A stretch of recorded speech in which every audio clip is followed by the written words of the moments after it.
Welcome to your Canadiens Connection on Rocket Sports Radio. We are proud to be the trusted source for all things Habs for more than a decade. This is the Canadiens Connection Podcast.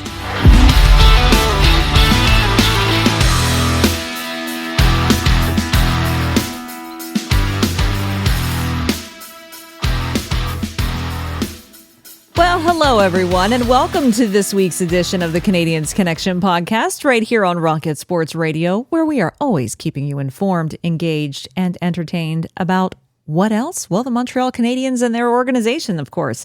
My name is Amy Johnson, and I am sitting in for Michael Spinella once again this week. I'll be your host for today's show for episode 296 of the Canadiens Connection podcast. And of course, I'm pleased to be joined in the studio by my co-host. He is the founder and president of Rocket Sports, but also the site editor for THN.com/Montreal. That's the Hockey News Montreal team site, for which we are the sole contributors. And his name's Rick Stevens. How you doing today? Doing great. Welcome back. Glad to have you in the hosting chair once again this week. Glad to be here. Yeah. And a happy Victoria Day weekend to our listeners and to you. You're an honorary Canadian. I can be. Yeah, I was going to say if this point, I don't mind. I celebrate honorary second Thanksgiving because it's advantageous to do so for myself, who loves turkey and gravy and mashed potatoes. So I'll take an extra kickoff to summer holiday as well. That's fine. Yeah. The official kickoff to summer in Canada. I guess Memorial Day weekend coming up next weekend. Mm-hmm. Similar sort of thing south of the border, and you know it's the time when you go to the lake, you open the cottage. Well, growing up in Thunder Bay, we called it going to camp. I know you get a little more sophisticated when you move to southern Ontario and you call it a cottage or a cabin when you're out west. I was going to say in Pennsylvania it would be going to the cabin. Yeah. But and the great thing about it is you can take the Canadiens Connection podcast with you so you don't miss anything that's happening in the world of the Montreal Canadiens. That's nicely done there. Yeah, thanks. That's really well done. We have a pretty fun show for you today. Lots to talk about. We're going to get you caught up on how the Canadiens players who are participating in the World Championship are doing. We've got some information. We're getting ahead of the draft, and so little trade rumblings are popping up here and there. Vacancies in coaching and front office positions are needing to be filled, so rumblings and rumors are happening there. We're going to get you caught up on all of the latest with all of that. In some cases, how it affects the Montreal Canadiens. Also get you set for some other junior hockey action happening later this week when the Memorial Cup kicks off. Have some coaching news for the Laval Rocket. Dun, dun, dun. You have to stay tuned to hear what that's all about. And, of course, some general news from around the NHL in regards to, we already have the first awards trophy out and named. Some free agency signings, coaching vacancies again, that kind of thing. Lots of really good stuff. Get you set up for the NHL's Stanley Cup Conference Finals as well. But then our second segment, I'm excited because tis the season. It may be Victoria Day weekend, but it means it's the season of us getting started on really focusing on the draft and what the Canadiens could potentially do at the 2024 NHL entry draft. And so that will kick off a series of special guests and exclusive interviews here on the show. And we are starting this year, the same way we did last year, with none other than Russ Cohen, who is an American scout for elite prospects. He's going to be here with us in segment 2 to give us a really deep dive on what this year's draft class looks like and who the Canadiens could/should be targeting at that 5th overall pick, and even their later first-round pick as well. He's going to have a lot of great information for us. Can't wait for Russ to be here. Russ is just one of the best in the business. And I know that you look at social media and There's the folks that watch a YouTube video or two, and they become kind of a self-appointed draft expert. That's not Russ. No, these are the real guys. These Russ is he does this for a living. He scouts particularly the NCAA and junior hockey and all the tournaments, and he interviews all these young prospects for the draft. So really has an inside knowledge that you're going to want to hear this interview. There was rarely a rink that we visited that Russ was not in the press box at the same That's time. Right. Russ is always He's everywhere. Yeah. And then coming up, of course, in segment 3, we're going to get you caught up on everything you might have missed this past week in your Victoria Day preparations. Lots of fun stuff, and get you all set up for some pretty exciting things happening in the week ahead. So it's going to be a great show today. Absolutely. Don't forget, this is an interactive podcast. Later in the show, we're going to be reading some of the comments and whatnot that we've gotten over the last week from some of our listeners and our YouTube viewers. And if you would like to have your voice heard, if you want to make a comment, have a question, suggestion, anything like that, don't forget, text us anytime. We have a Rocket Sports text line. It is 5853-ROCKET. Again, that's 5853-ROCKET. You can send us a text 24/7. And also, of course, you could also drop a comment on YouTube if that's how you're consuming this podcast. And you can also reach out to us on social media. Follow at Habs Connection on Twitter, Facebook, and Instagram. And don't forget, visit our website, CanadiansConnection.fm. That's where you'll find our full archive. All right, so what has happened since we've been gone? Well, the Canadiens still have 5 players participating in the 2024 IIHF World Championship, and last week Pickens were a little slim in terms of contributions in the tournament so far because things had really kind of just gotten underway. Well, now we're a little over a week into the tournament, and Oliver Kapanen is just taking things by storm for Team Finland. He's played 4 games, and am I correct, Rick, that he's leading the tournament in a category already? You've heard of Connor Bedard? Yeah. Yeah, he's Oliver Kapanen's got more goals than in the tournament. In those 4 games, he has 6 goals, leading the tournament in goal scoring. He's been great. 6 goals, no assists. He's just getting it done himself. Yeah. And interestingly, for me, it's interesting that I believe only 1 power play goal. So all of this work is at 5 on 5. He's centering the top line for Finland. And if you watch him, he's a guy who goes to the net. A very good two-way game. You'll see him hard on the forecheck, playing well in the defensive zone, but going to the net. And a lot of his goals have come on redirects. So I think, can he be in the Canadiens lineup next season? Well, it's possible. Well, I was just going to say, I feel like I know an NHL team that needs some help scoring even strength goals and guys who go to the net. Yeah.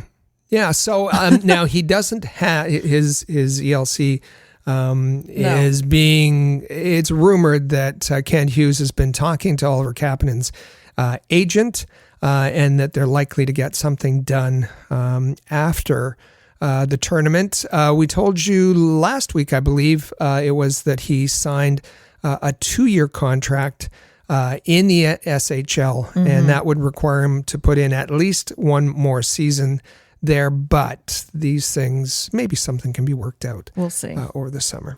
The lone representative for the Canadiens on Team Canada is Caden Gooley, and despite the fact that he's the only Canadian on the team, does not mean that he is shirking any responsibilities. Caden Gooley's been tremendous for Team Canada so far. He's been in most games leading the team in ice time, has a goal, 4 assists, 5 points, putting up the offense. Interesting to see. I mean, that's partly the knock by some of the Canadiens fans is that he doesn't put up enough offense. But when you're having to sit back and cover for Mike Matheson, so that he's been freed up in this tournament, putting up the offense, and and he's playing really, really well. Well, when you got guys like John Tavares setting you up for goals, it's kind of helpful. We should say, and we just talked about two players from Oliver Kapanen from Finland, Caden Gooley from Canada. Those two teams are in action as we're recording. The latest that we have is Canada's up 4-3 in the third period. Oh, boy. There was an incident in the second period, I believe. It was Bowen Byram who got tossed out.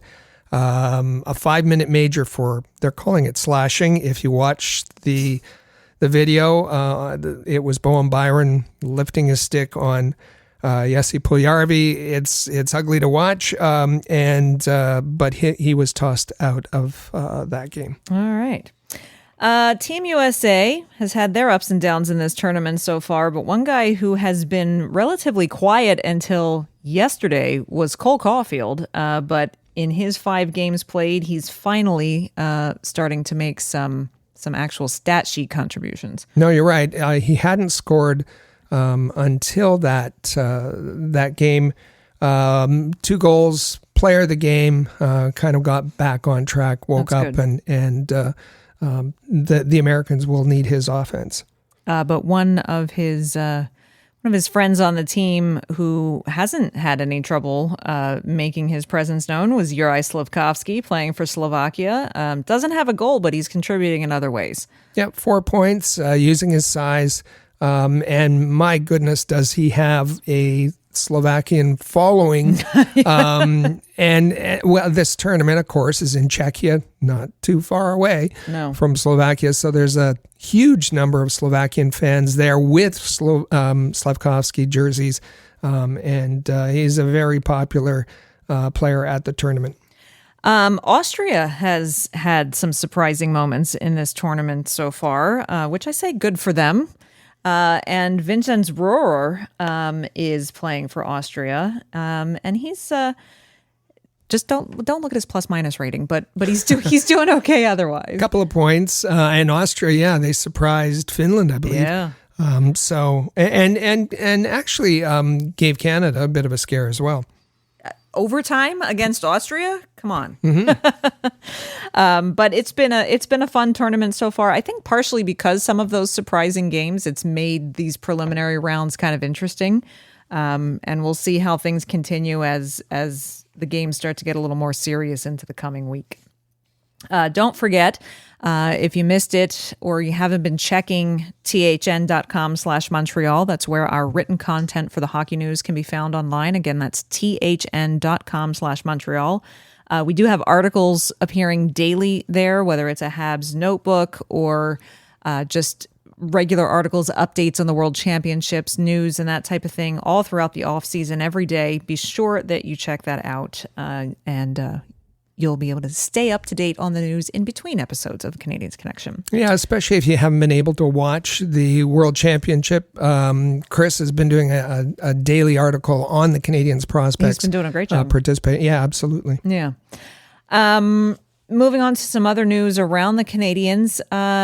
Really happy to see this one. Carey Price is going to get honored by the University of Northern British Columbia. He's going to be receiving an honorary Doctor of Laws degree from the University of Northern BC. This is really nice. Yeah, this will happen on the 31st of May. UNBC is at their Prince George campus. He'll receive this honorary degree. In response, he said, quote, "In sharing my journey and experiences with young people in Anaheim Lake and across the country, I want to shine a light on all the possibilities and pathways open to them, to young people." So a very inspirational message from a player who a lot of young people look up to, and particularly those in British Columbia. Absolutely. So congratulations to Carey and his family. That's a really nice honor.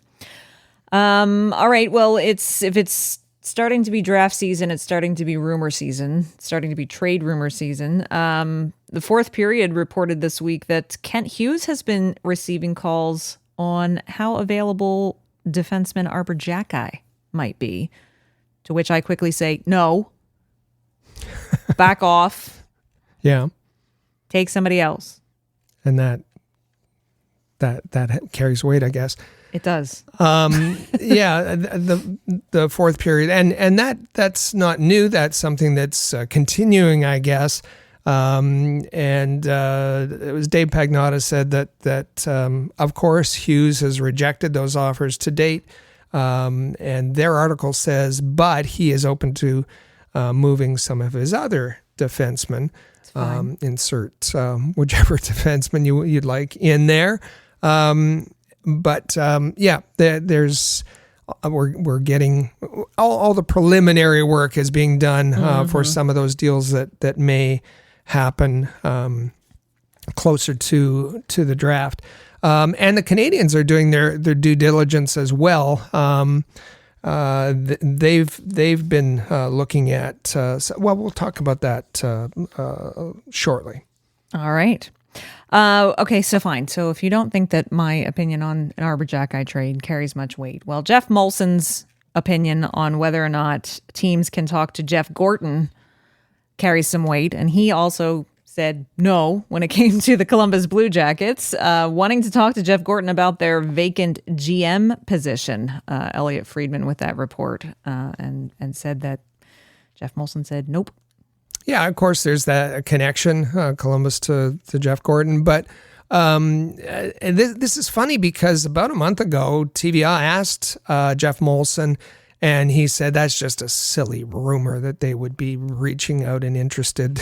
But not so silly, not just so much a rumor. They sought official permission, but Jeff Molson happy with the duo that he has leading the rebuild, and denied permission. All right. Well, so moving now from general news about the Canadiens, let's talk a little bit about the Canadiens' prospects. It's time for the Rocket Report. The Rocket Sports Media Team is your premier source for information about the Laval Rocket, the AHL affiliate of the Montreal Canadiens, as well as Habs prospects playing in the CHL, NCAA, and leagues around the world. Bookmark thn.com/Montreal to follow our comprehensive coverage of Canadiens prospects. As I said a little while ago, we're going to start really fully ramping up draft prep season, and that means that some pundits are starting to do their mock drafts. Corey Pronman has put his out, and he has the Canadiens selecting at 5th overall Ivan Demidov. Well, this mock is perhaps a Canadiens fan's dream, and listen, if it works out like this, where the Canadiens would get to the number 5 spot, and they'd have a choice between Demidov and Lindstrom, that would be the ultimate. But things have to go absolutely perfectly, and I don't know. Of course, celebrating goes to the Sharks in Pronman's mock. No surprise there. But the number 2 position, Chicago Blackhawks, Pronman has Levshunov, right-handed defenseman, being selected. Now, in his explanation, he said that the beat writer for the Chicago Blackhawks, who works for The Athletic, Scott Powers, believes that they're choosing between the defenseman Levshunov or Demidov, and so to make it work out the way it did, Corey Pronman has them taking Levshunov. I don't know. Yeah. It would be really enticing for Chicago to have that duo of Connor Bedard and Demidov, wouldn't it? Yes, so I don't know that he gets past that. Saleyev, third to Anaheim. They're looking for a right-handed defenseman. Saleyev is left. We'll see how that goes. And then Columbus is the other place, the other location where I think they could take a forward. They could take a defenseman. They could take one of Demidov or Lindstrom. And Pronman acknowledges that. But this is, in each of those decision points, it seems like it's advantage Montreal. So, if you want to print this and frame it and put it up on your wall and say this is the way it's going to go, then all the more power to you. But everything would have to work out just perfectly for Kent Hughes to be in that position. And we know how often draft results just come out just perfectly. Right. We know how often that happens. Right. All right. So what else is happening this week in which Canadiens prospects might be involved? Well, the Memorial Cup tournament starts on Friday, and it's pretty interesting lineup for who has made it to the Memorial Cup action. Well, we know that the host, the Saginaw Spirit, are going to be there. Owen Beck playing for the Saginaw Spirit. He got traded mid-season and has played very well for Saginaw. First time that they have hosted a Memorial Cup. And then the three leagues three CHL leagues that determined a champion all resulted in sweeps in the final, which was just crazy. That's never happened before in CHL history. So the London Knights will represent the OHL. They've been they've been to the Memorial Cup the most times. Drummondville Voltigeurs, the Volts, representing the Q, and the Moose Jaw Warriors making their debut at the Memorial Cup from the WHL. Very fun. And we're going to actually talk a little bit more about some of the players involved in that when Russ joins us in the next segment. Right. The Laval Rocket. Okay, I teased this. There's some news on the coaching front. Maybe not the news you were looking for. We still don't have an answer on whether or not head coach Jean-Francois Houle is going to be extended or not. However, it did come out yesterday that one of his assistant coaches, Kelly Buchberger, who was the defense coach, is not going to be returning next year because he has taken a new position in Alberta. Yeah, this was odd. Tweeted by the Laval Rocket at 5:30 on a Friday afternoon. That's odd, don't you think? But maybe their hand was forced, because we noticed when we went to the website of the Alberta Junior Hockey League that on Friday morning, they announced that Kelly Buchberger was going to be the general manager and head coach of an expansion franchise that just joined the Alberta Junior Hockey League. And the Devon Extreme is the name of the team. And so it seems like Laval Rocket's hand was kind of forced to say, okay, we better get this out there that Buchberger won't be back. It's interesting that the clock is ticking. All the coaching staff in Laval, their contracts expire at the end of June. So Buchberger has made other arrangements to go back home, and he'll be close to family and be getting some experience as a general manager and head coach. It's a great opportunity. Great opportunity for him.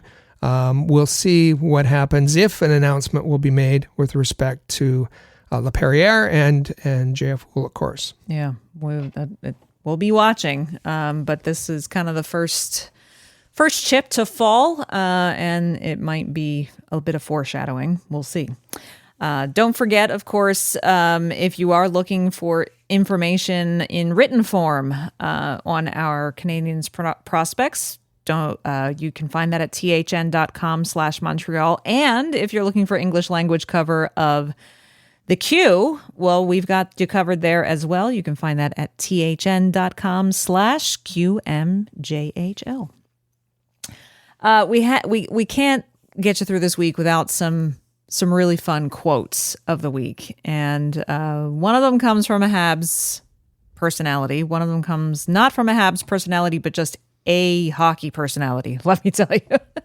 And we'll start with him first. Paul Maurice had some comments. The Florida Panthers eliminating the Boston Bruins. It's going to be Panthers, Rangers. Florida has absolutely just ground their way through the playoffs so far. Sometimes Paul Maurice is right there to give his guys some inspiration, and he had a message for his team during Game 5. Paul, you definitely woke them up. They scored 11 seconds after the TV timeout there in the second period. What was the message there, and what was your thought on the goalie interference? I don't know the exact words of the message. I felt that a little fire. I wasn't mad at them. Understood what they were going through. Just thought they needed some profanity in their life. I brought some. I don't excel a lot of things in life, but f*** me, am I good at that? This is why I love Paul Maurice. Yeah. I would have put that last part of I don't excel at many things in life, but beat me, I'm good at that. I would love to frame that and just put that on the wall in my office. Like, it's fabulous. Paul Maurice, one of the smartest coaches in the National Hockey League, right there with Pete DeBoer. And his team was trailing at this point. This was the first media timeout in the second period.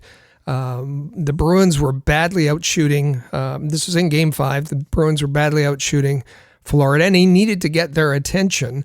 And if you see him, his face is just during that TV timeout, he really laid into his team.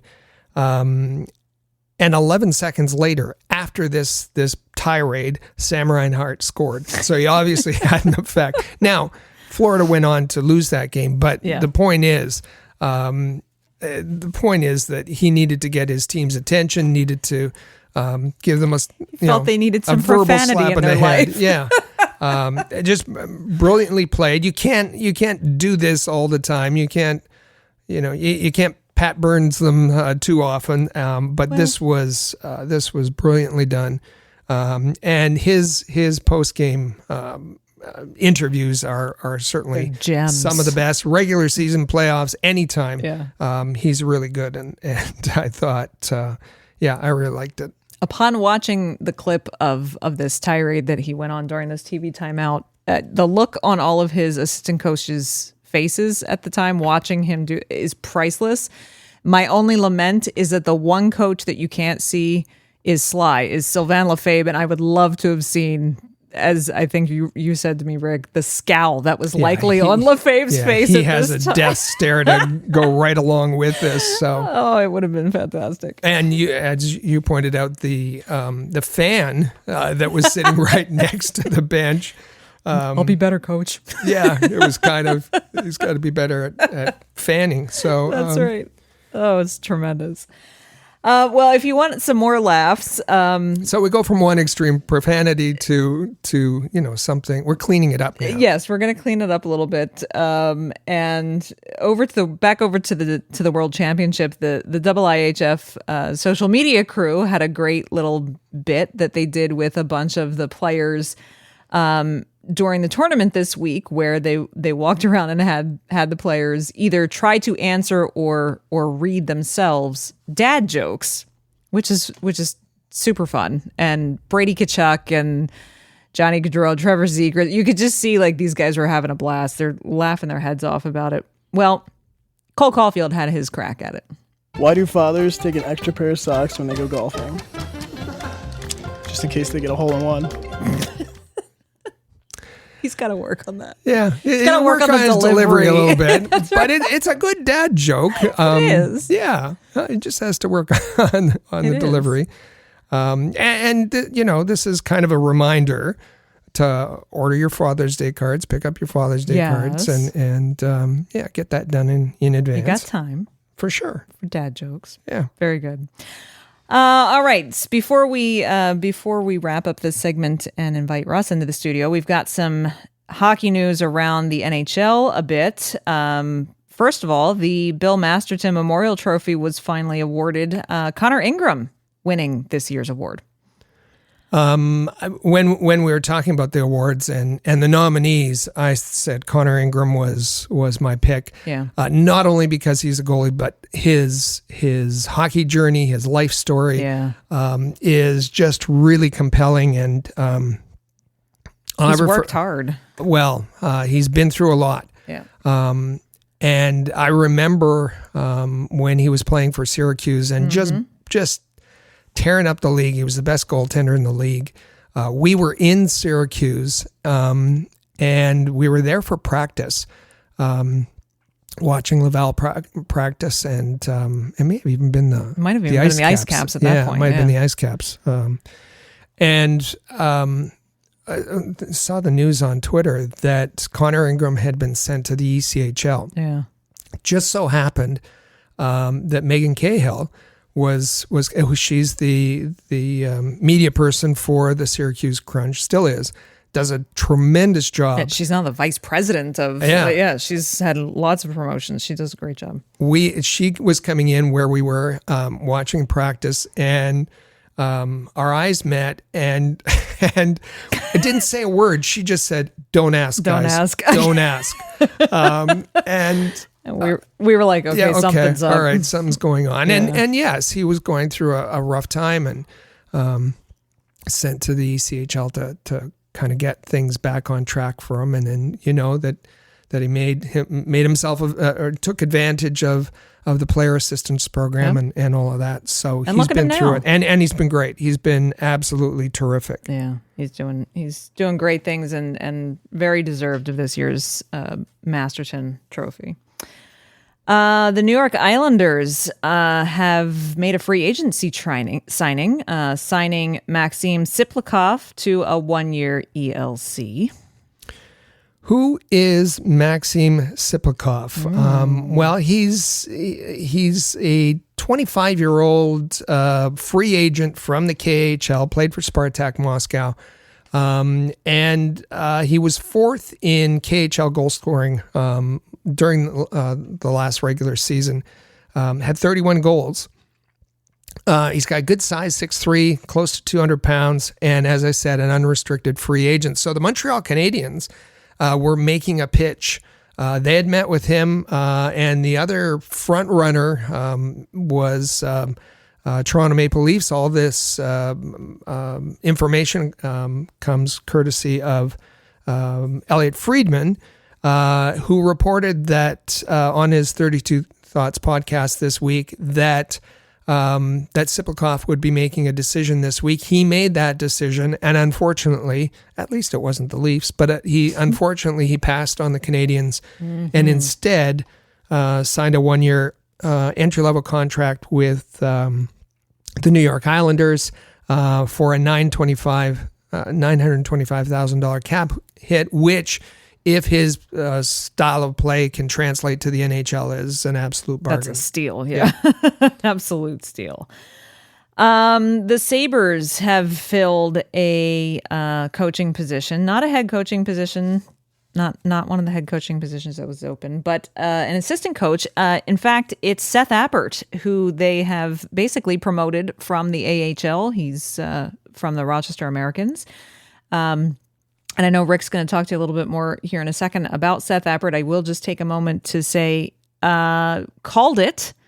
Myself and Patrick Williams, if you missed it last week on our YouTube channel, youtube.com/allhabs, I did an interview with Patrick last week asking him, this was right after Sheldon Keefe had been fired from Toronto, saying, okay, well, there's a lot of coaching vacancies. We might start seeing guys from the AHL get tapped to take NHL roles. Give me 3 guys who are probably the top contenders in the AHL. And the very first one we talked about was Seth Appert.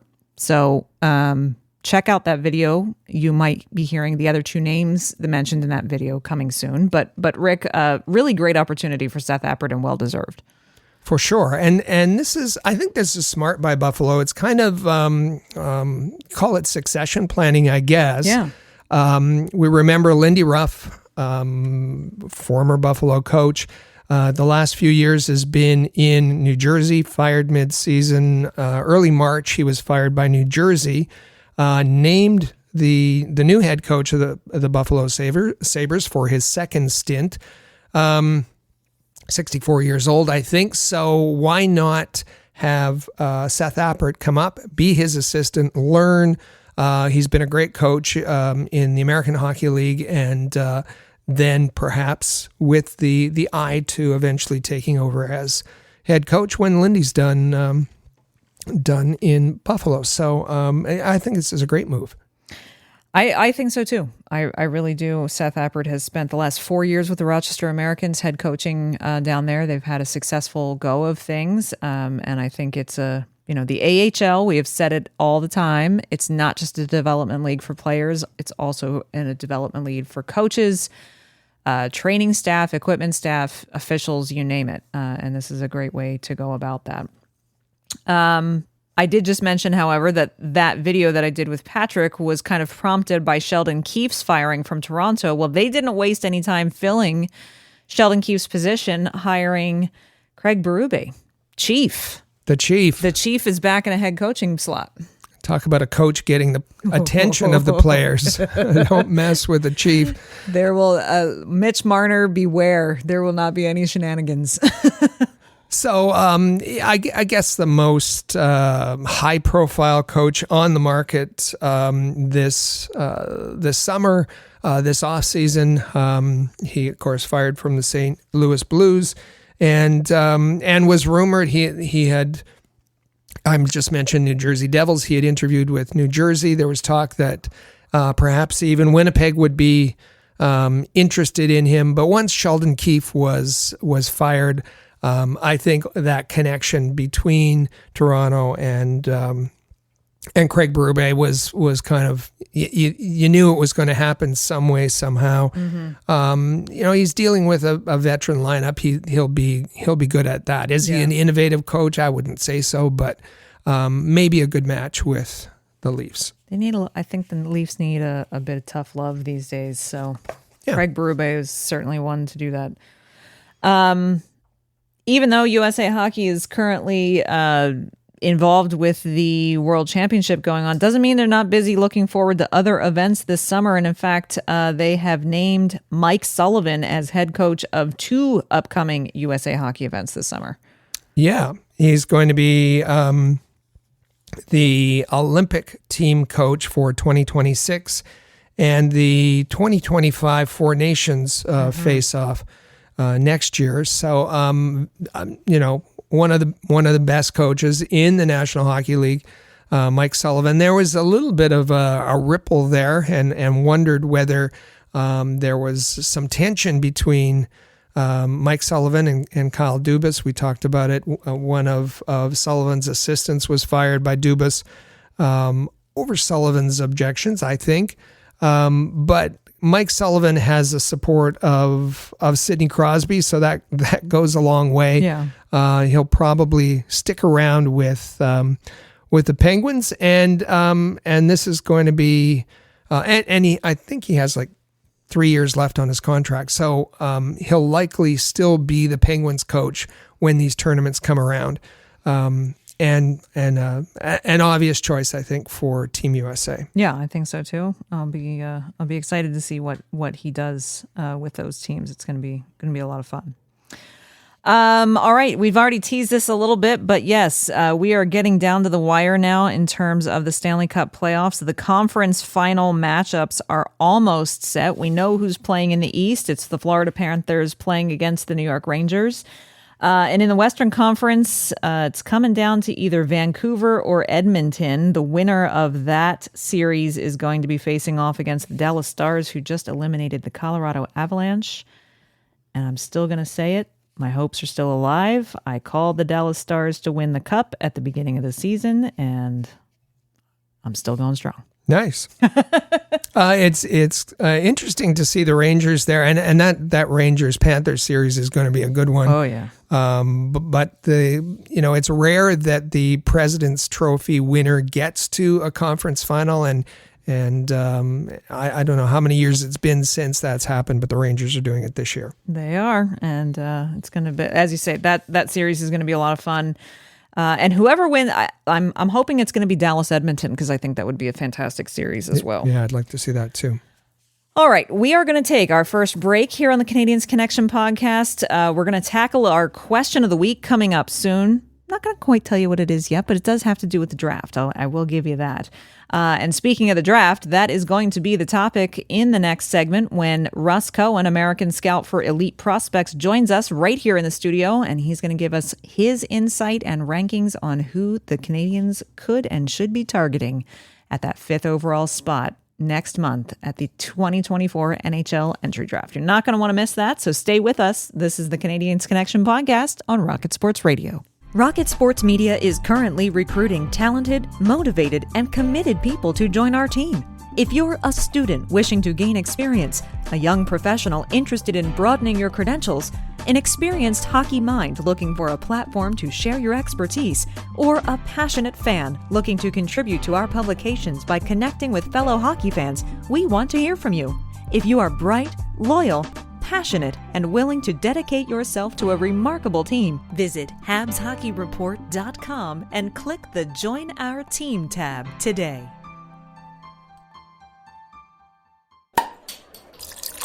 In every city around the world, sports fans flock to popular watering holes to share a few pints, some good grub, and to cheer for their team.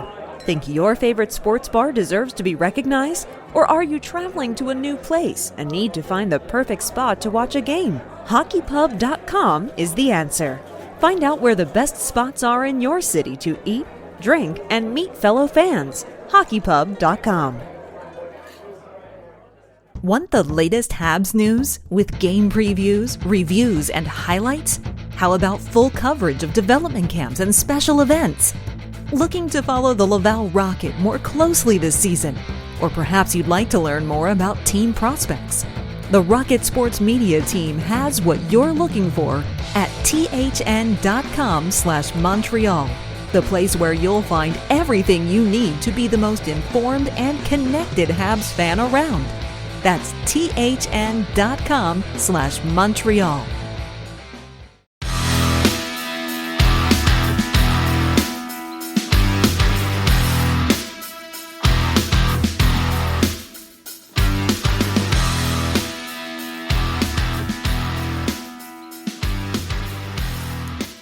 Welcome back to the Canadiens Connection podcast here on Rocket Sports Radio. I am Amy Johnson. You can find me on Twitter at FlyersRule. And of course, with me in the studio is our president and founder of Rocket Sports, the site editor for the Hockey News Montreal team site. His name's Rick Stevens. And of course, you can follow him on Twitter at Rocket Sports. You can follow this podcast at Habs Connection on Twitter, Facebook, and Instagram. Visit our website at canadiensconnection.fm. And don't forget, if you haven't done so already, whether you're listening to this podcast on your favorite podcast app or if you're watching on YouTube, just take a second and tap that subscribe button. We don't ever want you to miss an episode all summer long, particularly this time of year when we start getting into the real good stuff and we start having some really special guests and exclusive interviews all surrounding the draft and preparation for the draft. And today we're kicking off that series for this year with Russ Cohen, who is a highly respected sports author, hockey analyst, prospect evaluator. He's an American scout for elite prospects, but you can also hear him on SiriusXM NHL Radio, EP Ringside, and Off the Post radio podcast, Locked on Flyers unit. Like, he's all over. As we said earlier, he's everywhere. he definitely is. And one of the reasons that, and he's just a generally nice guy. We get along with him. He's we met him. And he's a wealth of knowledge and resources. And it was a good time. It was good timing because you mentioned elite prospects. Elite prospects released a preview of their NHL Draft Guide in 2024, and the preview that I saw, it was on Macklin Celebrini. The way they break down the scouting reports are unlike anybody else. Really detailed, and of course Russ very involved in all of that. I should say that if you go back to episode 278 in January, It was when Russ had just released on his new site, NHLDraftBuzz.com, his version 1.0 of his top 32 ranking list. We asked him at that point in that podcast who he recommended, an early look at who might be on the Canadiens' radar. He listed three at that point. He listed three prospects: Zev Buljam, defenseman, another 6'7" defenseman, Jesse Pukkonen, and Konsta Helenius, who is participating for Team Finland in the World Championship. So we're going to want to see if that has changed and what Russ has for you, the listeners, right now.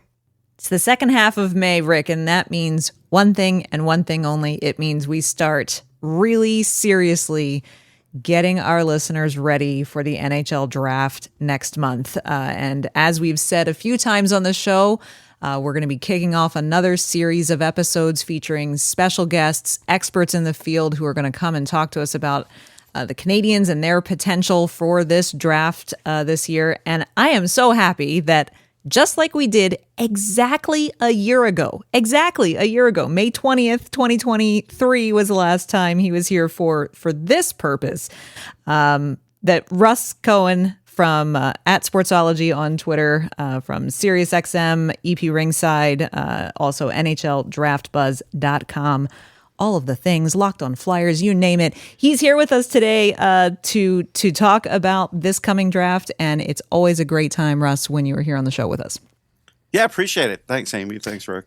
And in fact, yes, you were here exactly a year ago to give us your preview for the draft at that point, but we also spoke to you earlier this year in January, episode 278, of the Canadiens Connection podcast, after your very first version of your draft rankings came out on NHLDraftBuzz.com. That was while Habs prospects were currently playing in the World Juniors. So very exciting now that we've gotten a little farther in the process to check in on how things are going. Yeah, in just a minute, we're going to talk about version 4 of the NHL draft rankings from Russ at NHLDraftBuzz.com.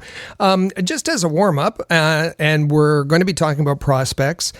So there are going to be some prospects playing in the 2024 Memorial Cup. We're less than a week away from that tournament opening. And this year in Saginaw, Michigan, being held in the States, that's Saginaw as host, their first ever appearance in a Memorial Cup. We have the WHL champions, the Moose Jaw Warriors, their first appearance. London Knights, not their first appearance. They've been there many times before. And Drummondville swept their way into to become the Q championship, Q champions, beating out Baie-Comeau. So if you could just give us some names that we should, and players we should be keeping an eye on during this Memorial Cup tournament. Yeah, so for Drummondville, and I don't watch too much Q, but Alexis Gendron, Flyers prospect, I've watched him quite a bit. I knew when they sent him back, he was too good for that league. Like, he couldn't make it in the AHL with the Phantoms. They didn't have a spot for him. So you knew he was going to have an exceptional year. So he's doing great. And it's no shock that him and his team are there. Ethan Gauthier is another real good one from the Lightning. Really, really good right wing. I think he his all-around game is really, really good. London's loaded. Yeah. Like, they're just loaded. Yeah. I will say, of all the places I've been to a Memorial Cup, that's the most fun. London was the best. Great arena. It's a great building, yeah. Yeah, whatever. What was it? Budweiser Gardens? I don't know That's if it right. still is. Yep. Yeah. I love that place. But anyhow, Denver Barkey, Oliver Bonka, Flyers pick, so I know them. I think they've done what you expect them to do. Easton Cowan, I feel, is a bit getting too much hype. And I think because he's a Leafs pick. Leafs prospect, yeah. Everybody's like, well, he'll play in the league next year. And it's like, will he? I don't know if he's ready for that. I really like Kasper Haltunen. I liked him all through the year last year. Spoke to him at the Combine. Got some real candid comments from him. And the best thing he could ever have done was come over, because now he's really got confidence. He's got a big shot. He's physical. And so I think the Sharks got a real good one there. we'll move on to Moose Jaw, and Jaeger Fergus is one of my favorite guys from the draft in 2022. He just is. He's got one of the best shots, I think, that'll be coming up into the NHL, much like Cole Caulfield. Similar player, can really be tremendous offensively, and he's just fun to watch. And Denton Matejchuk is just terrific. Yeah. Another Really solid all-around defenseman with an offensive upside, and I think the Blue Jackets got a good one in him. So, Matt Savoy, I mean, that's a big name too for Buffalo. Moose Jaw. And then, you go to Saginaw, you got your hometown Owen Beck, who, I interviewed him recently this summer at the NHL rookie photo shoot. Very impressed with his poise, and I think he's not far from the NHL because of his maturity and the way he plays a full game. I really do like him. And he picked his offense up when he made that move to Saginaw.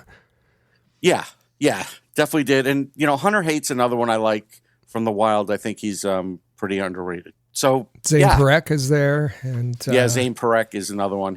We'll be talking about him. I didn't want to give away too much on him right this moment because, he's going to be a big part of the draft talk. But, Zane Parekh is a big guy to watch. But, you look at these teams, and from afar, I think it's London's to lose. But we'll see. Yeah. Always fun hockey. Always fun hockey. But of course, the big thing on the horizon is coming up in Las Vegas at the end of June. The NHL Draft being held at the Sphere. What an event that is going to be for the last draft before it gets decentralized, right? So maybe. Maybe. There's this talk, and then there's also I hear these rumblings that. Well, it hasn't been official. Yeah. It's not official yet. So they're stringing us all along. I mean, they could be. Or they may find out that when they do it this way at the Sphere that they want to continue to do it this way at the Sphere. Well, you know what I mean? that's Like true we'll too. say. That's true.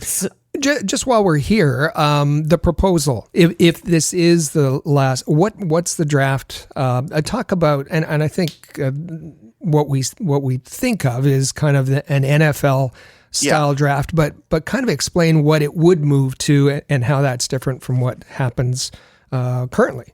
Yeah, so everybody, gets their own bunker, and, they get to show up in not suits if they want. There'll still be cameras on them, but they don't have to go anywhere. They don't have to spend any money.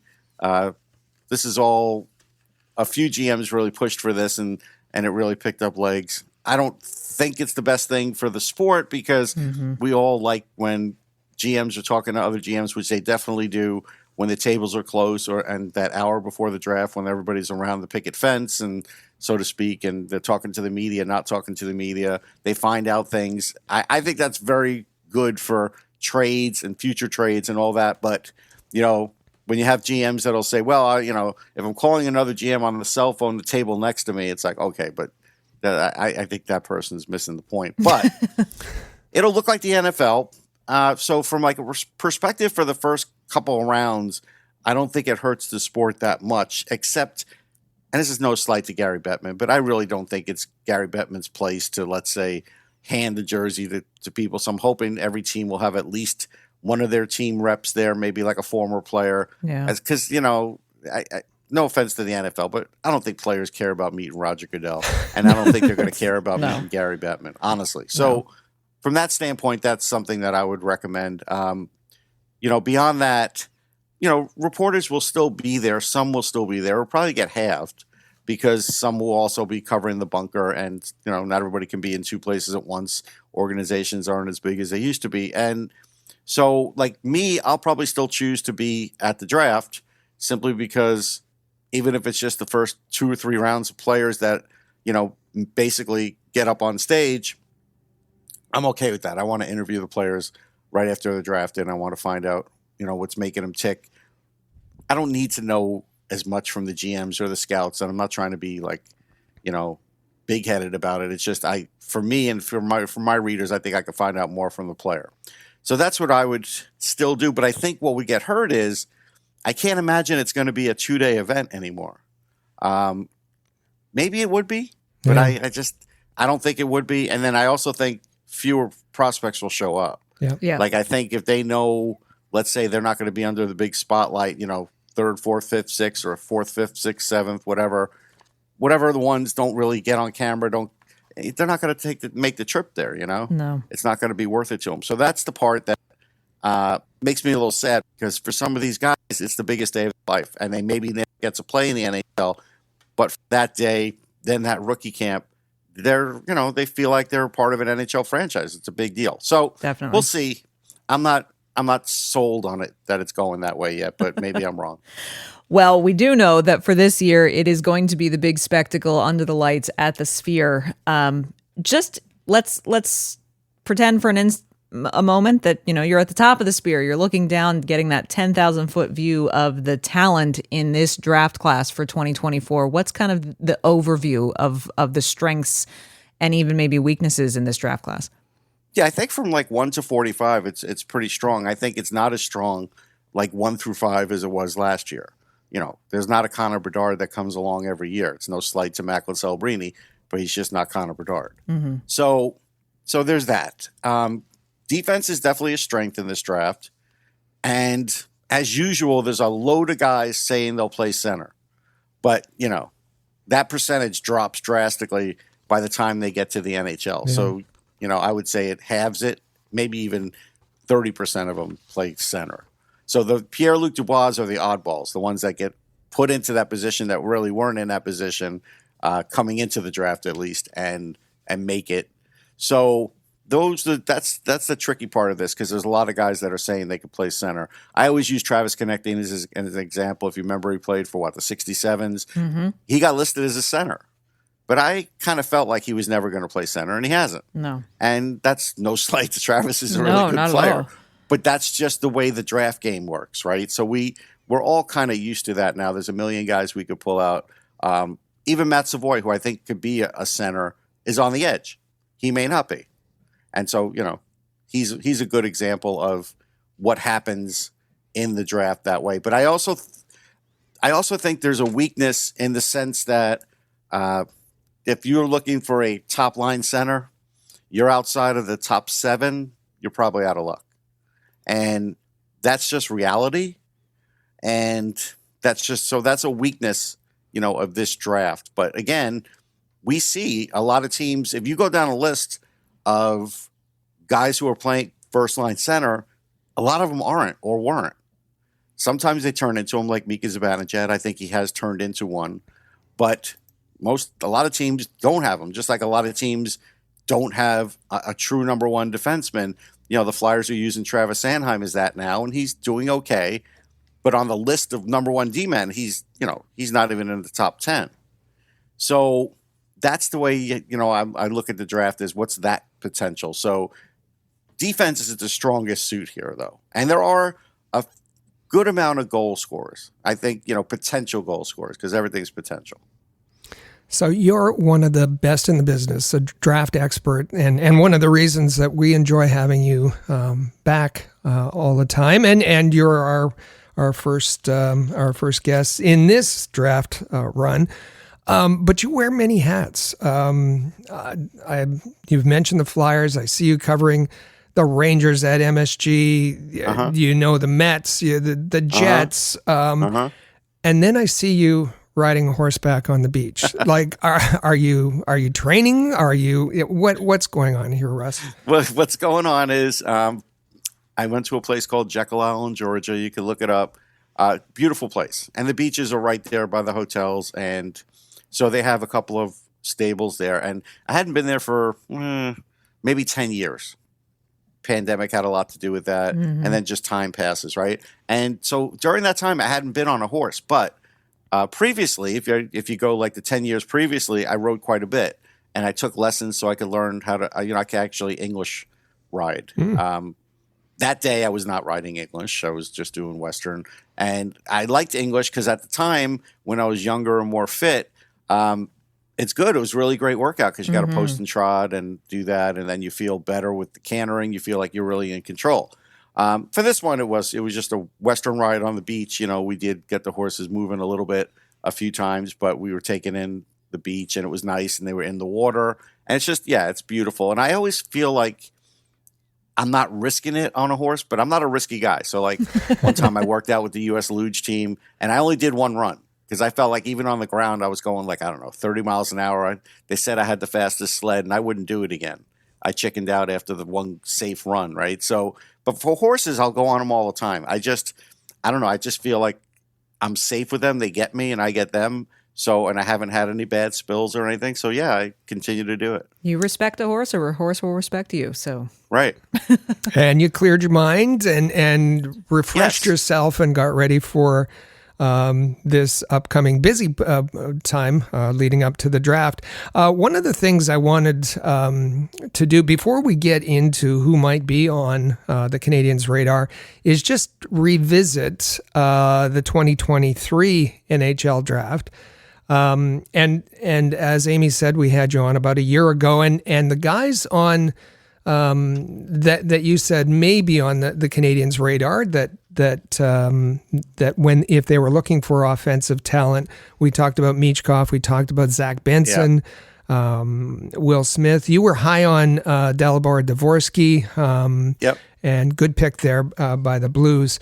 Now, you had in your rankings, this is the version 5 of last year's rankings, number 14 was one David Reinbacher. Have you warmed at all to Reinbacher, or do you still think that might have been a missed opportunity by the Canadiens? No, I don't think it's a missed opportunity. I think the crux of David Reinbacher is, and, again, he's young, right? So I don't even want to say like, hey, I'm going to judge him on this stint that he had with Laval.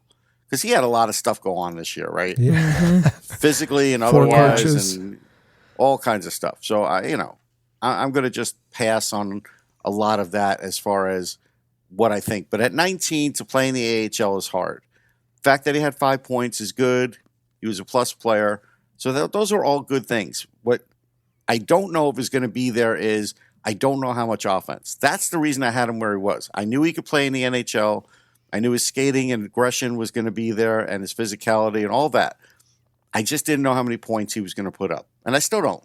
So that's the whole thing with him. And that's where, like, as an example, I think most of us fell for when Romanov came from Russia that he was going to put up more points. And basically the Islanders have used him as a physical shutdown kind of guy instead. That's what I kind of wonder is going to happen. Will that happen with Reinbacher or not? So again, to provide context, before we can look at what the Canadiens may be adding, we should look at what they have. And you did your homework and put together some players who've been drafted that should be part of the Canadiens core going forward. Yeah, and I'm not going to name them all by name, but I went through the list. And so, like, as an example, Reinbacher's in there, Fowler's in there, Slavkovsky's in there, Owen Beck's in there, Lane Hudson's in there. And I looked at it and looked at guys on the team. And so I feel like they have between 15 and 17 potential core players. Now, they may or not all play 200 games or more because some might get injured, some might get traded, all those things. But I think the reason I did this is because I always want to show you can't build a full team through the draft. Edmonton tried to do it and they failed, right? So you still have to have some of those veterans around. You still have to have pretty good cap space, which I think for the most part the Canadiens will have that. But you still have to have, a few stars in a few places. So there are some times where you're going to have to reach out into free agency and bring over established guys. And so, like, looking at where the Canadiens are right now and thinking about the fan base and everything else, and to me, it's like this is the offseason. They've got to do that because they've got young players they need to bring along. They've got some good young forwards. And so, even the Caulfields, could use Caulfield, Suzuki. They could use another stud to play with. Slavkovsky could too. Like, if you brought over, 2 offensive players this year and signed them to 5-year deals, I wouldn't be against it because I think it will help the rest, develop. And I think they're kind of at that point. And I feel like they still need to get stronger organizationally on defense. It's hard. I feel like you have to draft a lot of defensemen. and I feel like they've done a fairly good job, but I think there's more work to do in that department. And because this draft is strong on it, I think that's a good place to look. So we know, and I counted Jordan Harris as part of the core. I always liked him. Yeah, just as an example. Yeah. So we know that the Canadiens, after the post lottery, have ended up with the 5th overall pick. Again. Again, second year running. And one of I know that Canadiens fans out there, many of them feel that there was missed out on Michkov, and Demidov is there, but unlikely to make it to the 5th pick. Maybe not. Before we get into some guys that should be on the radar, I see a lot about, the Canadiens have a lot of draft capital. Why don't they just trade up? And it's something that we rarely see, teams moving into the top 5 or moving within the top 5 in the NHL. It's something we see in the NFL. It happens, I wouldn't say frequently, but it happens regularly. A lot of movement. What's the and listen? I'll say thank you to your New York Jets for giving up the 10th overall pick to my Vikings so we could take JJ McCarthy, quarterback of the future. I'm on board. But why is there such a difference in the NHL with little movement on those top picks? Because these picks do take a while, 3 to 5 years, sometimes longer. So because of that, it's like, well, I've got to get I've got to really get a big offer here. Like, I've got to get another first and maybe a second or a third if I'm going to let someone move into the top 10, let's say. So, because otherwise, look, it's great that the Canadiens have all these picks and they do for the next couple drafts, but there is a point where you just have too many picks and you have to turn those into players and trades. And sometimes those trades happen at the draft, and that's where draft capital comes in, because maybe, there's somebody that comes knocking on the Canadiens' door when it's like, hey, we could use that second first rounder of yours. What do you, and maybe they've got a player they don't, that they're not going to be able to sign, and maybe they do that swap and you give them another pick because you're getting a roster player. Those kinds of things have to sort of be available. But to get into the top 10 of this draft, it's going to be really hard. So, they're in it. So if a team was going to, come knocking on the door, they might be willing to move from 5 to 10. I doubt they'd be willing to move out of the top 10, though. Right. As an example. And if they did, then you'd have to give them just a hell of an offer. Remember, there's big time offers that happened over the years, like when the Flyers, got the pick for Couturier. There's big thing, you got to have big names in there and multiple picks. And that's why we just don't see it much, because I think those talks break down quick. So now our audience is waiting. They want to know who you think should be on the Canadiens' radar for that number 5 pick. And I might jump in with some questions, but go ahead. I'll turn it over to you. So the first thing I want to say is, with all respect, it wouldn't be Beckett Seneca. Not there. Now, why do we keep hearing his name? Because it got floated. I'm not sure who in the Canadiens organization floated it. Because it got floated hey, and Arpon wrote about it. Hey, don't think that, he's not in the mix there. And it's like, well, if he is, that's crazy. Yeah. And he's a good player. Really, really good player. But not with the number 5. No, not with the number 5. So I think they did that. I think the Canadiens sent that out there just to kind of mix it up, because they like to have fun and they have a lot of picks, and to see what shakes out from that. So, because there's probably 2 or 3 teams that are in the middle of the draft towards the bottom that were looking for Seneca. Maybe they're going to call him now, right? So who knows? So there's that. I like Siliev. He's a big defenseman. Some people don't love him, but, he's 6'7" all day long. Yeah. He's got a really good shot. You would have to wait a little bit for him, but I still feel like it's okay for the Canadiens to wait on players, because they're not a Stanley Cup team the next year or two. So that's a guy who I would certainly look at. I also would look at Zane Parekh. We mentioned him for the Memorial Cup talk. Yep, and that's a guy who's just got a load of offense. Really just a tremendous player, great skater. The only thing I would worry about is, he and honestly, he can make the cross-ice passes. He's a right-hand shot. How good of a defender is he going to be at the NHL level? If he's average, then I'll take him because everything on his offense is just terrific to me. So that's a guy, Z Buyam, who I'm going to be interviewing for a second time on this week coming up. I don't know where that article is going to end up yet, but I'm fascinated with him. I think he's just had the best second half of almost any defenseman in this draft. If they took him, I couldn't blame him. If you watched him in the World Juniors, he was great. Yeah, he was. The fact that he was one of the best defensemen in college hockey as a true freshman is amazing. Just fast, smart. He's physical. He's going to get more physical. And just the plays that he's able to make, plus he knows Lane Hudson, wouldn't be a bad thing. He's a guy that I would consider there. And then I would consider Consta Helenius because I think he's got the chance to be a number one center. He's playing in the World Championships now.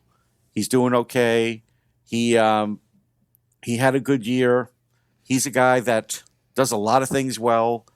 I looked up his face-off numbers. They're 51%. That's pretty good already. He'll lay a hit. He's a smart player. He's not the biggest. He's playing with men as well. He is playing with men. 17 minutes a game, thanks to Instat. They have all those stats. 4.3 shots per game. Like that's better than a Christian Dvorak. No offense to Christian. Yeah. He's a good player, but they reached for that because my big thing with him was like, I know this player. He's a third line center. You're trying to turn him into something he's not. And in that case, I was right. And I say sorry, Canadiens fans, because money doesn't always turn a player into what you want him to be for a team. So I think that would be another really smart pick for them. And then you have to just take into account who might fall. And so, like, if Demidov was there, would they pass on a Russian twice? I don't think they should. Lidstrom, could he drop a couple spots? Yeah, he could. And he's had some injuries, so people are wondering about that. But are you worried about that? That there isn't enough to evaluate him properly? I think there's enough to evaluate to know that what we know is really good. We don't get to see medicals or anything like that, so I can't say would I risk a top 5 on him if I knew something. So I put him third because that's where he deserves to be talent-wise, and he is a center. But look, I love his stick handling. He really is a pass-first guy, and he's a great passer. Cuts across the grain, finds the open ice. He does all those things well, but I do worry about the injury bug a little bit. So it's a concern. Like, if you're a team, you're going to try and find out as much as you can about him. And Lev Shunov, I think, could be gone even by the second pick. Again, I think the same way New Jersey stepped up and took Simon Nemec, I think a team might do the same with him and just say, you know what? We need a defenseman. We're taking that defenseman. We don't care what you think. And I have him as the highest ranked defenseman anyhow in this draft. That's going to stay. So even on my 5.0, which is coming, that'll stay. So I couldn't blame a team. I mean, anytime I do these rankings, you're always within 5 spots anyhow, up or down. That's sort of the way it goes. Berkeley Catton had a great season with Spokane. You wrote an article about him for Elite Prospects or EP Rinkside.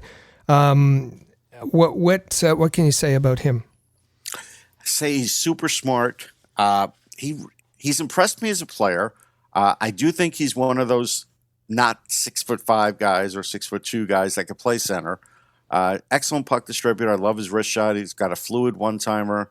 But I was really impressed with his video scouting, what he told me about that in that article. And he does that to kind of get the edge on players for faceoffs especially. So he's got the mind of a center already. He understands defending the middle of the ice and everything. And you saw his points. I mean, the points are undeniable. 116 points. Would I take him 5? Probably not. And T.J. Ginla, great player too. I still wouldn't take him at 5. I think Catton, if he's going to play center, is going to be a second line center. And so I still have to sort of draw that line and say, okay, I really love this player. Now, if I move down, And again, if Montreal moves down, they make a trade with someone and they get another pick, or they get a player and they move to the 9 or 10 spot. Yeah, I'll consider him there. Sure. So you mentioned about information leaking. The Canadiens leaked information about 3 weeks ago or so, as far as the players that they have met in person and some by video conference. But Berkeley Catton, they've met with him twice. Zane Parekh twice. TJ Ginla, they've met with 4 times, according to them. Okay. And they have not met with Cole Yzerman. What happened with Cole Yzerman? Because he was being talked about way back when as being near the top of the draft. Well, let me ask you first of all, does that mean anything as far as the number of times the team has met? No, because there were teams that have sometimes never spoken to a player and they draft them. Yeah. And we find that out at the combine. It's like, did you talk to this team? No. And then next thing you know, they get drafted. Like, it doesn't always work out that way. But yes, you do get a little bit, like Zane Parekh makes sense. Like, that does make sense that they're trying to figure him out. So, and sometimes if they means it, I think if you meet with a player 4 times, then you do have some questions. Yeah. I think if you meet with McIntyre-Rainey once, you're not going to have to meet with him again. You know what I mean? So I think there is that too. Cole Yzerman, though. And then Yzerman, yeah. Yeah, I had him second for a while. I understand his play away from the puck isn't great. He knows it. There's a lot of pressure on him to get better at it, but he is going to get better at it. And he was a better goal scorer than Cole Caulfield. Cole Caulfield walked into the NHL as a pretty good goal scorer when he was ready. Yep. But he had to figure out some other things. Like, look how much faster he is, right? And look how much better he is all around. I think Yzerman will take the same jumps, and I think he could be a better goal scorer than even Caulfield. I mean, he broke his record. Doesn't mean he's going to be better, but I also think because of his size and his speed that he's got that. But he's going to have to put the work in and everything else, and maybe there's some teams that don't think he will. I can tell you there's some people that say, well, he's too selfish, he doesn't pass. Last couple times I've been watching him, he's probably trying to please everybody and pass a little too much at times for him. Hey, look, if you're a goal scorer, you are going to shoot most of the time. I mean, it's just the way it is. I don't remember Mike Bossy making a lot of passes, as an example. And I lived on Long Island, and I watched him a lot. So, I don't remember him for that, and you probably don't either, right? No. So, if you saw him play, you probably did, Rick. I did. No offense. Yeah. What are we saying here? You know what Let's saying. move on. I don't have a problem with it. So I don't have a problem with Yzerman. I haven't been in the 6th spot because I think he can go anywhere from 5 to 11. Well, let's talk a little bit later in the first round, because the Canadiens also have a late first round pick from Winnipeg that they acquired in the Sean Monahan trade. It's going to probably fall around the late 20s in the first round. So what kind of projections do you see being available for the Canadiens at that point? Yeah, so there's some interesting players. Emil Hemming, really like him. He's physical. He's also playing against men. I think he's had a real good showing this year. He's a guy that I think the all-around game would suit the Canadiens because, let's face it, sometimes when they play, their full defense, meaning the full buy-in from the forwards, isn't great. Yeah. And I think they're going to have some young guys sort of pave that way to do that. So, he's a right winger. He is 17 still. He doesn't even turn 18 until the end of June, so you got some runway. He's already over 200 pounds. He played in Liga. So there's a lot to like there, and I think he's a guy that if he's there, I have to consider him. He might be gone, but if he's there, I have to consider him. I also put Cole Hudson. Now, just like Lane, he's a lightning rod for all kinds of opinions. I saw him at least 5-6 times live this year. He impressed me.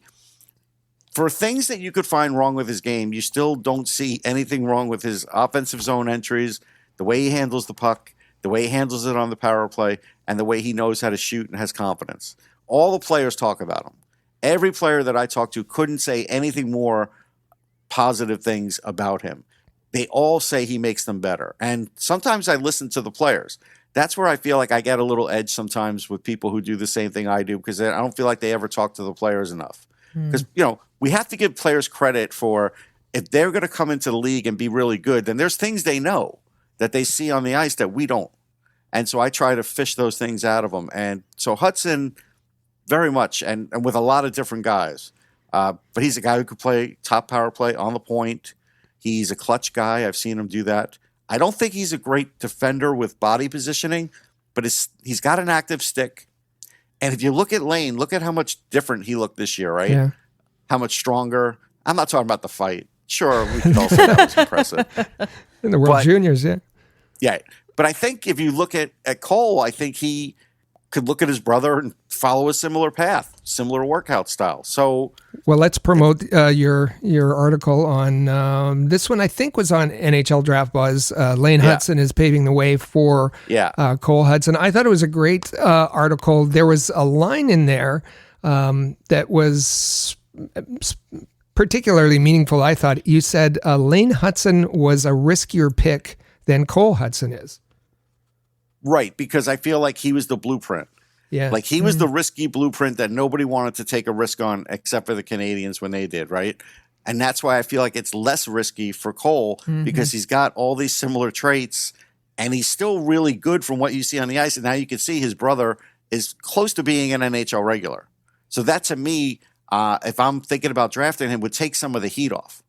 Would be like, all right, there's now a blueprint here. So that's what I meant by that. And I could be completely wrong, but I just have a feeling I'm not. Can you have two of those guys in your lineup? Yeah, why not? Okay. I mean, they're not going to play together. No. Yes, you definitely could have two. If you look at most of the teams now, they have two. You look at the Rangers, that's the reason that Eric Gustafsson plays. Otherwise, you couldn't justify his existence. But with him and Adam Fox, there's two. You look at Colorado Avalanche, there's three because Sam Girard could play that role too with Taves and Makar. So most teams have two. And I think he could be that other guy for them. And then you have some of the bigger guys, that play with him too, like the Reinbachers and such. That could make them pretty dynamic. So to me, I have to consider it. And I think he'll be there. And then the other one's Luke Misa, who I know we all hear about his brother because he's going to probably be a top 10 pick next year, maybe even top 5. But he's a pretty damn good playmaker himself. And I feel like right now, I think he's a guy when he goes to the combine could really help himself by just getting out in front of the media and talking and impressing teams with his interviews. I haven't spoken to him yet, so I don't know how he interviews. But I think there's an opportunity for him there. And I look at him and I say, damn, there's a lot of offense there. And nobody would say they don't need any offense. That's true. I've got a couple of guys that I wanted to ask you about. And the first, this guy's interesting. 6'7", 210 pounds. Dean Letourneau played with St. Andrews College, and I know that in Canada you don't see that happening. St. Andrews College is like a U.S. prep school, it's like Shattuck St. Mary's, and that's who they play. Mostly play those teams. Yeah, that's right. It's Shattuck St. Mary's. They play St. Mike's in Toronto, Culver and Cushing and all of those preps, LCC. And some college teams, like I hear, I think Division II or something like that, right? It's something like that. Something like that. Yeah, but St. Andrews is a private boys' school just in Newmarket, or I think they call it Aurora, just north of Toronto, and it's good. It's very good hockey, great education, and for Canadiens fans, the alumni from St. Andrews, you have Morgan Barron. He's with the Jets, but his brother Justin. Cam Hillis went to St. Andrews, and Alex Newhook went to St. Andrews as well. Pretty good players. Yeah, absolutely. So if you could, talk a bit about Dean Letourneau. Yeah, he's a good kid. I did interview him. I think he gets it. I think he understands his path to the NHL. I think he knows that he was starting off slow, but he's a big guy, and he also knows that it's going to take a while to put it together. But if you watch him, you realize that he's not only a big guy, but he's really skilled, and his speed's pretty good already. He's got some finesse in his game, but he'll use his body. He's dangerous around the net. Like, if I'm the Canadiens and I've already made my first 2 picks in the first round and he's still on the board, I may call a team and say, look, I'll give you 2 seconds. Give me your, number 29 pick because I got a guy in mind, and this would be the guy, and I just take him. I wouldn't mind doing that. Yeah. Because I do think he'll make it. I just think it could be 4 years. That's all. Canadians and Canadians fans always looking for homegrown talent. 2 that come to mind are Max Massé from Rimouski, played with Chicoutimi, but from Rimouski, and Sacha Boisvert from Trois-Rivières. If you could talk about those 2 gentlemen as well. Maxey I can. Boisvert really wasn't on my radar too much this year. So unless I get a lot about him on the combine to go back and look at, right now I'm not going to have a lot to say. Massey has been on my list all year. And I got to see, where did I have him?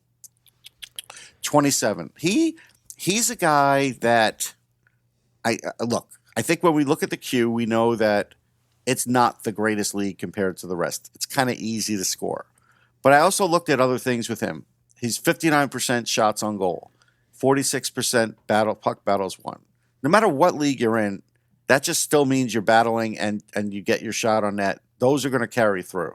He might not be 46% as he moves up, but the shots are going to get through. It won't be 59. It'll be 50 maybe. Really good on his power play one-timer is a weapon. Like, I think it's just tremendous. He's a guy I think that knows where the puck's going. Like, he's smart. He plays at pace. He's not the fastest guy. So in that way, he kind of reminds me of like a Claude Giroux a litlittle bit because nobody ever called Claude Giroux fast, but he always kind of seemed to be in the right spot and know where to go. But he, Massey changes angles, and I think he's more of a goal scorer than a playmaker. He plays a lot of minutes and he draws penalties. And I just feel like, that's another guy that if he slips to the second and I'm trying to think where the Canadiens, I don't know exactly where their seconds fall. But let's see, they got Winnipeg. They've got their own. They have. They have Winnipeg's. They trade one. Sorry, to Winnipeg. They have their own 2nd round pick from. No, that one's from Colorado. No, it's from Colorado. So that's going to be later. So their seconds are going to be down. So this is a situation where if they don't know who to pick in the first round, maybe they trade out of the first round to another team to get one of the higher seconds. Swap a second, maybe get an extra third, something like that, or maybe a second for next year from that team and take them there. Maybe that's a situation, and they could take him with 27 too. I mean, if that's where the Winnipeg pick is, that's fine too. So there could be a strategy with him, but he would be a really good player. I think, for the Canadiens, I think he would fit right in. I think that's very exciting. All of it is very exciting, and I'm already, enjoying when you were talking about Letourneau, the whole if they've taken 2, if you've already taken your 2, you would still start talking to teams saying, "Hey, I want your 29th." Like because they've got all this trade capital. They have 2 first rounders next year, 2 second rounders next year. Yeah. That's all capital to do things. Because sometimes teams will be like, "Yeah, all right, we'll push this to the next draft." You get your guy. And that's what makes the draft just so exciting because there is always the potential for that big unexpected moment. But you have to have all these picks. Yeah. And that's where Montreal's done a good job is they have all these picks. The same as Utah does. Utah could be a big player in this draft too for the same reason. The big unknown with the Utah.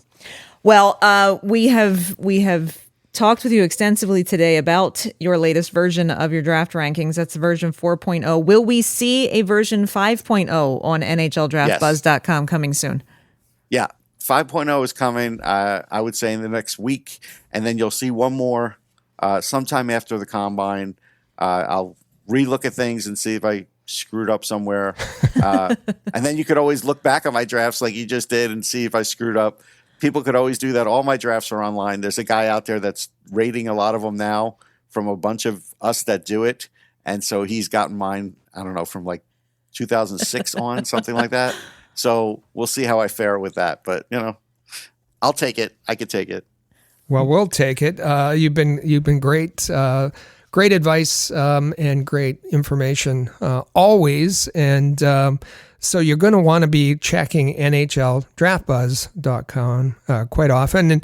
And Amy, you can tell the folks where to find him on social media as well. Absolutely. If you're not already doing so, make sure you're following Russ at Sportsology on Twitter. He's a great follow for all kinds of hockey information and for some entertainment as well, once in a while. And for horse riding And pictures. for horse riding, that's right. There you go.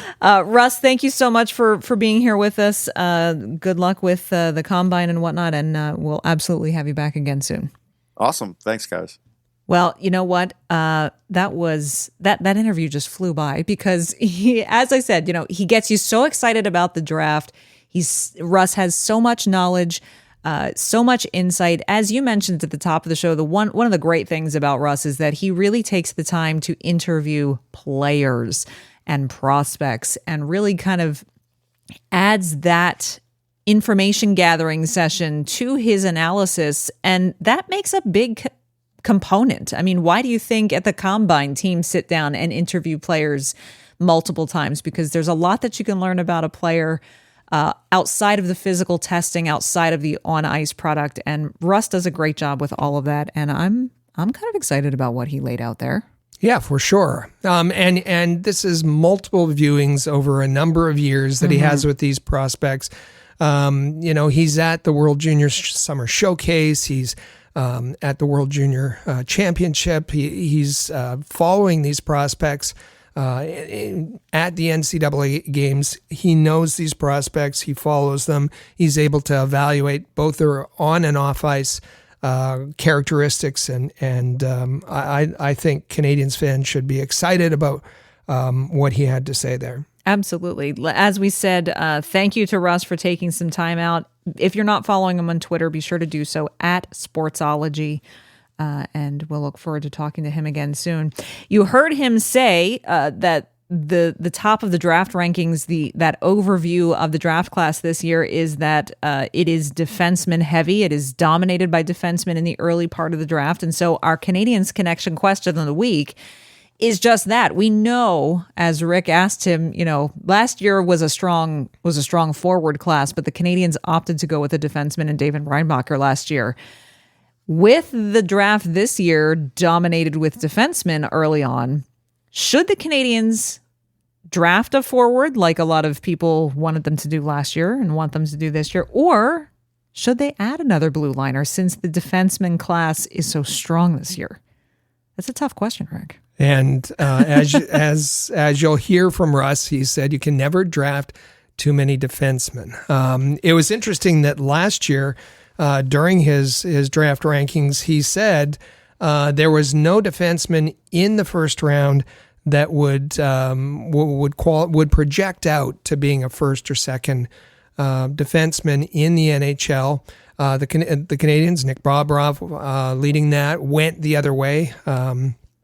And would they add someone else with the top 5 pick this year and put somebody on the trade block? We'll see. There's lots and lots to consider. Or, is the draft going to fall perfectly as Corey Pronman had sculpted in his mock? Absolutely. So be sure to answer that question. Should the Canadiens draft a forward, or with so many good defensemen, should they get another D-man this season, this draft? And while you think about that, we're going to take our final break on the Canadiens Connection. Up next, we're going to read your replies to last week's question of the week. We had some great responses after having Logan Mayhew's dad on the show last week, and we had asked whether or not you thought, all of you out there listening, whether or not Logan Mayhew was going to make the opening night roster for the Montreal Canadiens. We've got some great responses to that question coming up next that you'll want to listen to, so stay with us. You're listening to the Canadiens Connection podcast on Rocket Sports Radio. The Canadiens Connection is proud to be a partner of Rocket Sports Media, digital media publishers of sports and entertainment websites. Their mission is to build a worldwide network of sports fans who are informed, engaged, entertained, and connected. Learn more about RSM, its team, and its portfolio of brands at rocketsportsmedia.com. I bet you enjoy sporting your best Habs jerseys, dressing up your kids and pets in the cutest Habs gear, and showing off your decked-out hockey cave or fanning. Well, don't just show your friends, show your Habs. The Rocket Sports Media team wants you to boast your finest pictures for our global network of Montreal Canadiens fans. Include the hashtag #ShowYourHabs when posting your fan photos on Twitter, Facebook, or Instagram. Then log on to showyourhabs.com to see your entries, along with photos and posts from Habs fans all over the world. A proud member of the Rocket Sports Media Network. If you're a business owner looking for the perfect platform to reach a targeted audience of customers, Rocket Sports Media is the solution. Our global hockey community provides unmatched social media reach to an attentive demographic of sports and entertainment fans. We can provide visibility to your company, helping you to engage and leverage this prime group of potential clientele. In addition, we also offer sponsorship opportunities for fan events and featured areas of website content, giving you name and logo recognition. Visit rocketsportsmedia.com to contact us regarding this unique marketing opportunity. For the most trusted source of news, analysis, and features about the Montreal Canadiens, log in to thn.com/Montreal, your year-round source for anything Habs related. That's thn.com/Montreal.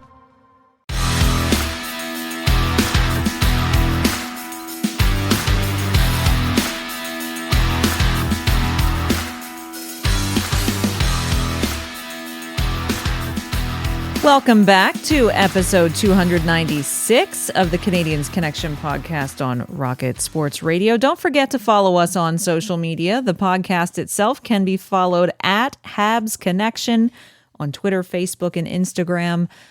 If you are not familiar with our website, it's canadiensconnection.fm. That's just for the podcast, but that's where you can find our entire catalog, all 296 episodes of the Canadiens Connection podcast right in there. And of course, we want you to interact with us as well. We love to hear from our listeners and our viewers. If you're watching on YouTube, just drop us a comment in the comment section down below. If you are listening on your favorite podcast player, then just shoot us a text anytime on the Rocket Sports text line. That's at 585-3-ROCKET. Of course, canadiensconnection.fm, as I said, that's just the podcast's website. But if you would like to see our full team coverage, written coverage of the Montreal Canadiens, then you're going to want to visit the Hockey News' Montreal Canadiens team site, which we are here at Rocket Sports the sole contributors for all of the content on that site. You can find it at thn.com/Montreal. It's all of your Canadiens coverage all in one place. That's NHL, AHL, ECHL, as well as prospects.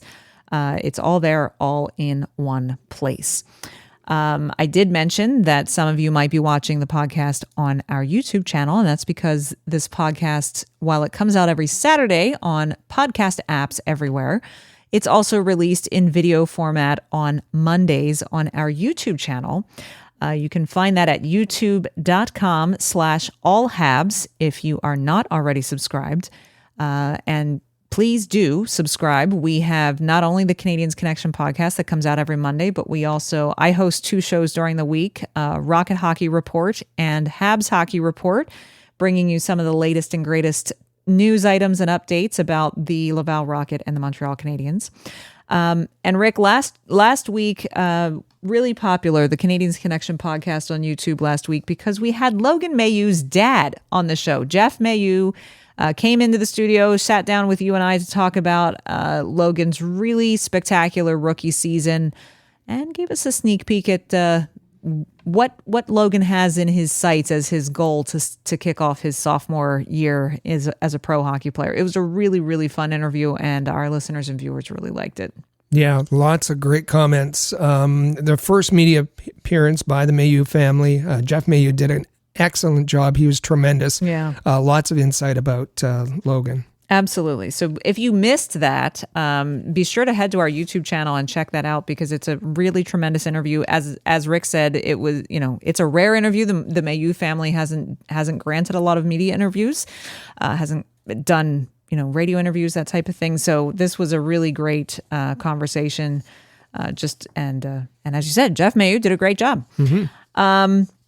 Also, be on the lookout. Another reason why you want to subscribe to our YouTube channel is we do conduct some live streams throughout the year. Yes, we do them during the hockey season as live game watch-alongs when the Canadiens are playing games. But we also are doing them in the off season as well. Michael and Nathan actually just did one for the draft lottery where fans got to watch the draft lottery along with Michael and Nathan and react in real time to how those results played out. And we are going to have more of those kinds of off season live streams throughout the summer as well. So be sure you hit subscribe, tap the notification bell on youtube.com/allhabs. And hey, while you're in the subscribing mood, subscribe to this podcast if you haven't done so already on your favorite podcast app. And one way, a lot of times we have people say, love your show, love what you guys do at Rocket Sports. How can we help? Well, the best way to help is by leaving us a positive comment, hitting that like button. And if you're listening to the podcast on a podcast app, leaving us a 5-star review and a comment there is super helpful as well and just takes just a second of your time. Thanks very much to those who have already done those kinds of things for Yeah, us. absolutely. And if you are one of those people who's already done those kinds of things and you still want to help us out, the share button. The share button is the key. We appreciate that as well. Don't forget, it is the off season. We are absolutely inviting anyone who is interested in joining the Rocket Sports team for the upcoming season to get in touch with us over the summer, sooner rather than later, to express your interest. Even if you're not quite sure what it is that you would do as a contributor, we can certainly explore your strengths and the things that you're passionate about in terms of the Montreal Canadiens. And Rick would love to hear from you. So how can people reach out if they're interested in joining the team? Well, we have the Rocket Sports text line at 5853-ROCKET, but for this, it's probably best that you reach out to me by email, and the email address is hello@rocketsportsmedia.com. Absolutely. And do so. We've had a lot of great members of the Rocket Sports team come through during one of our summer off-season campaigns where someone has said, I really like the Canadiens and I like what you guys do and I'd like to be part of it. So don't be shy. Reach out and we'd love to hear from you. Don't forget, too, we want to hear from you in terms of what your response to this week's Canadiens Connection question of the week would be. With the top of the draft rankings dominated by defensemen this year, should the Canadiens draft a forward at the 5th overall pick, or should they go back to the defenseman and draft another blue liner? Text us, drop a comment on YouTube, leave us a reply on social media. Let us know which of those you think, and if you have a specific player in mind, we'd love to hear that too. Last week, as I mentioned, lots of great comments regarding the exclusive interview with Logan Mailloux's dad, Jeff. And we want to read some of those because they were really, really good. They were really positive, which I would love to see. Everyone seems to be really excited about Logan Mailloux. We are, and so glad to see that so many of our listeners and viewers are as well. Pierre Lalonde 3705 says, a great future defense guy for the Habs. He will be excellent. Size, speed, he has it all. And Rick Bengal, 5240 says, what a fabulous interview from Logan Mailloux's dad. So appreciated. I've followed his career very closely from the London Knights onward. I'm so happy this young man and his family have been rewarded, and I've long wanted to hear his parents. A tear to my eye. Plus, he speaks French, c'est formidable. Rick continues and says, thinking Arber Xhekaj and Logan Mailloux, twin towers, and goes on to say, congratulations to the Mailloux family. I have forever left Locked On Canadiens for their unfair woke take on stuff. I'm glad to have Rocket Sports doing great coverage. Logan is going to deliver for the Montreal Canadiens. What a great set of comments from Rick Bengal. Thank you so much. And our friend She26 always has a great comment. She says, even hearing this before and again about the IIHF, I so agree with Caulfield and what he had to say. I'm still surprised about the Canadiens players that chose not to play for Canada. She says, I wouldn't even attempt to guess at who Montreal might pick in a mock or the actual day of the real draft. Says, when we're talking about the coaching situation, she says, I'm going to, as hard as it is, not comment on the coaching situation since we all know where that will take me. Yeah, we do. And when we were talking about the names that the Utah NHL team had whittled down to, she says, I know why Rick likes NHL teams that ends in the letter S. Last time I checked, Stevens ends with an S. Ha ha ha ha ha. Just kidding, me. Yeah. Maybe. But she likes the Black Diamonds and the Outlaws for the Utah team. I do too. But when it comes to Mailloux, she says, everyone on this planet that knows me knows I've been rooting for Mailloux for a long time. So happy to hear this interview with Logan's father. Nothing like a glimpse into how all this came to be. I especially liked hearing him talk about not just Logan, but his sister too. Quite a sports-oriented family. I'd love to see Mailloux play with Jack-Eye. Laval showed us just how well they did together. And for the question of the week, I do believe Logan should make the team. I want him to make the team. I hope he will make the team. Another great show. Thanks, guys. So thank you to everyone who has, those were just a sampling of some of our comments on YouTube from last week's show. Thank you to everyone who dropped those comments in. Don't be shy. We'd love to hear from you as well. So no matter where you're listening, find a way to reach out to us and let us know what you think. Please do.